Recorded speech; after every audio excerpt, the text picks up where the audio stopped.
디베의 다방. 자, 여러분 안녕하세요.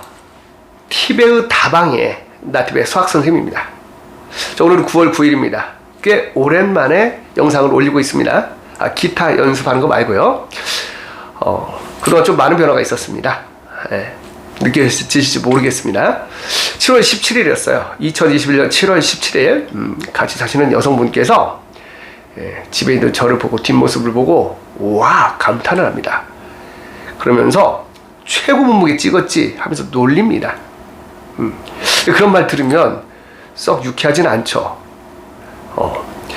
그런데 와닿아요. 한마디씩 툭툭 던지는 게 와닿거든요. 그래서 정말 최고 몸무게인지 7월 18일 오전에 몸무게를 측정해 봅니다. 깜짝 놀랍니다. 처음 보는 숫자가 체중계에 적혀 있는 거예요. 사람은 그 변화를 하는 시점이 충격을 받았을 때, 이럴 때 변화를 시도하거든요. 그래서 다이어트를 해야 되겠다. 이렇게 몸이 다시 너무 불어준 거야. 근데 수많은 다이어트 시도를 해봤죠. 근데 잘 안 됐습니다. 근데 다이어트의 본질이 뭘까? 이 수학적 사고라고 제가 주장하는 건데, 위를 줄여야 되거든요. 위. 먹는 걸 많이 먹으면서 살을 빼는 거 쉽지 않잖아요. 그래서 그걸 고민하게 돼요. 근데 감사하게도 어떻게 보면 읽고 있던 책에서 제 인생을 바꿔준 어떤 명제를 하나 알게 되죠. 그건 뭐냐면, 우리는 측정할 수 있는 것만 개선할 수 있다. 우리는 측정할 수 있는 것, 그것만 개선할 수 있다. 이건 피어슨의 법칙이라 하고요. 또 유명한 경영학자인 피터 드러크도 이 얘기를 합니다. 그러니까 몸무게 재는 게 두렵잖아요. 그러면 몸무게는 개선할 수 없다라는 거죠. 처음엔 동의하지 않았지만 맞습니다. 참인 명제가 되죠. 학생이 수학으로 또 공부를 간다면 시험을 두려워해서는 공부를 잘할 수가 없어요. 하여튼 그 명제, 우리는 측정 가능한 것만 개선할 수 있다 해서 그날부터 오늘인 9월 9일까지 매일 몸무게를 측정을 합니다. 그러면서 변화가 느껴져요. 정확히 말하면 오늘 아침 기준으로 해서 15.7kg가 2달이 안 됐는데 빠졌습니다.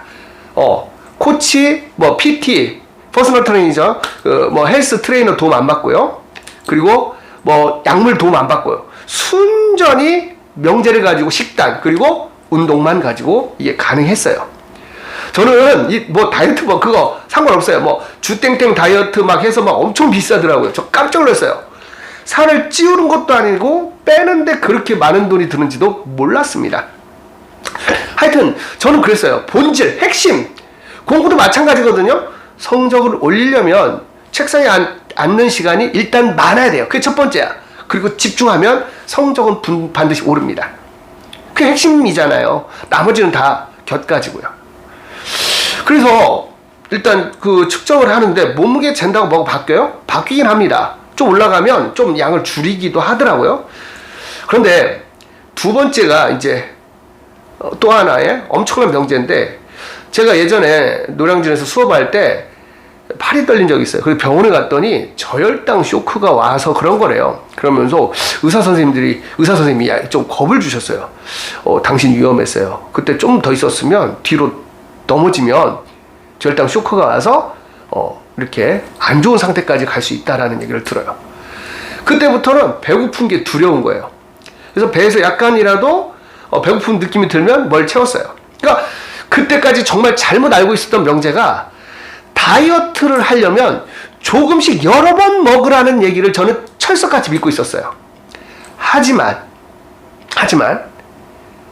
그 노벨상을 탄 의학 박사의 어떤 글을 읽고 도전하기 시작합니다. 그래서 그 두 번째 명제가 바로 뭐냐면, 공복은 좋은 것이다.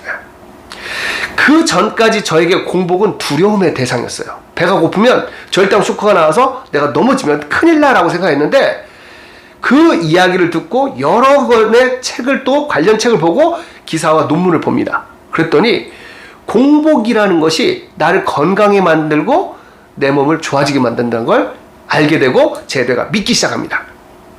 그러면서 그때부터 공복이 결코 두렵지 않게 되는 거예요. 그 전까지 두려움의 대상이었단 말이야. 근데 공복이 두렵지 않으니까 배에서 꼬르륵 소리가 나면 내 몸이 좋아지고 있고 뭐 더 멋져지고 있어 라고 자꾸 세뇌를 합니다. 뇌가 그걸 받아들이고 나서 몸이 변하기 시작해요. 다른 거 없었습니다. 이 두 개의 명제를 믿으면 나머지는 곁가지에 불과해요. 물론 운동도 하고요. 운동을 해야 되죠. 운동도 하고 또 저절로 식단이 되더라고요. 공복을 즐기니까. 여러 다이어트 이론 중에서 간헐적 단식이라는 거 아실 겁니다. 그게 저절로 되는 거예요. 왜? 그 두 개의 명제, 우리는 측정 가능한 것만 개선할 수 있다. 두 번째, 공복은 결코 나쁜 게 아니라 좋은 것이다. 그랬더니 된 거예요. 괴로운 다이어트가 아니에요. 머릿속에서 먹을 것이 계속 떠오르는 그런 괴로운 다이어트가 아닙니다. 제가 예전에 했었잖아요. 예전에 트레이너하고 같이 했을 때는 일주일에 한 번 치팅데이라는 그런 날이 있습니다. 그날은 먹고 싶은 걸 먹으래요. 짐승이 된 느낌입니다. 그날만 기다리고 그날이 끝나가면 괴로워요. 또 일주일을 버텨야 되니까.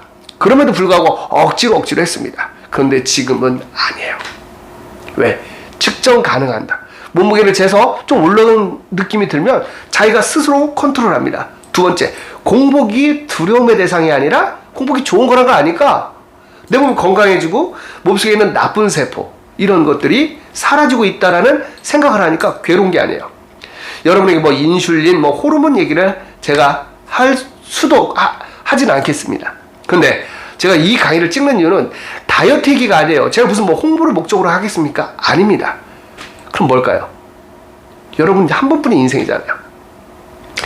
첫 번째는 시험을 두려워해서는 안 된다는 겁니다. 시험을 자꾸 보세요. 틀려도 됩니다. 틀려도 되니까 시험을 자꾸 보고 개선하겠죠. 생각 있는 사람이라면 이게 내 약점이구나 체크하고 개선하겠죠. 그리고 두 번째, 공복은 좋은 것이다가 공부는 좋은 것이다. 물론 그게 한 단계 더 나가서 공부는 재밌는 것이다. 특히 수학 공부는 재밌는 것이다. 그 애들은 1등급이 다 나와요. 근데 수학 공부는 힘들잖아요. 힘들다고. 그런데도 해야 되는 걸 알잖아요. 근데 수학은 싫은 거, 어려운 거 이렇게 명제를 만드는 게 아니라 수학은 좋은 것이다. 생각하는 힘이니까. 그 생각만 해도 수학이 좋아진다는 걸 여러분 믿으셔야 돼요. 그리고 수학 공부를 할 때 싫은 거 뭐죠? 틀리는 게 두렵잖아요. 틀리는 건 나쁜 게 아니에요. 틀리는 건 좋은 것이다. 틀리는 건 필요한 겁니다. 한 번도 실패하지 않고 목적지에 가는 사람은 없다라는 겁니다. 그래서 여러분에게 이런 얘기를 들려드리고 싶어요. 명제가 인생을 바꿉니다. 다이어트를 하시는 분은 우리는 측정 가능한 것만 개선할 수 있다. 두 번째, 공복은 좋은 것이다. 수학을 잘하고 싶은 학생은 시험은 결코 나쁜 것이 아니라 시험을 자꾸 봐야 된다. 두 번째, 수학은 좋은 것이다. 그리고 하나가 더 추가됩니다. 수학을 틀리는 것은 두려워하지 마라. 수학도 틀리는 것도 좋은 것이다. 이렇게 하면 마음이 편해지고 그 다음부터는 저절로 해결이 된다고 저는 믿고 있습니다. 그리고 언제나 말했듯이 제 도구죠. TV 근성 다이어리. 네이버하고 블로그에 올리는데 뭐 조회수가 5회, 6회 막 이렇게 나온 것 같아요. 많이 나오면 뭐 10몇 회. 상관없다니까요. 어떤 홍보나 이런 게 아니라 그냥 하는 겁니다. 어느 날 제가 지구라는 별을 떠났을 때 우리 아들이, 우리 딸이 이걸 보고 조금의 교훈만 얻어도 괜찮을 것 같아요. 그래서 지금도 계속 쓰고 있습니다. 오늘이 9월 9일이고요. 이게 제 다이어리입니다. 이거 안 팔아요. 여러분 어떻게 하면 돼요? 그냥 바른 생활 노트에 쓰셔도 됩니다. 알겠습니다. 어떤 걸 의도를 가지고 하는 게 아니에요. 다이어리를 쓰는 것들이 여러분의 인생을 바꿀 수 있다는 그 얘기를 저는 들려드리고 싶은 겁니다. 또 부가적으로 해서 다이어리 전문가로 해서 뜬다면 좋겠지만 그렇게 안 바랍니다. 그냥 지금에 감사하고 살고 있어요. 저는 여러분이 조금 더 나은 삶을 살기를 진심으로 소망합니다. 우리는 동료잖아요. 지구란 별에 잠시 스쳐가는 그런 동료라는 걸 잊어서는 안 되겠습니다. 여러분 할 수 있습니다.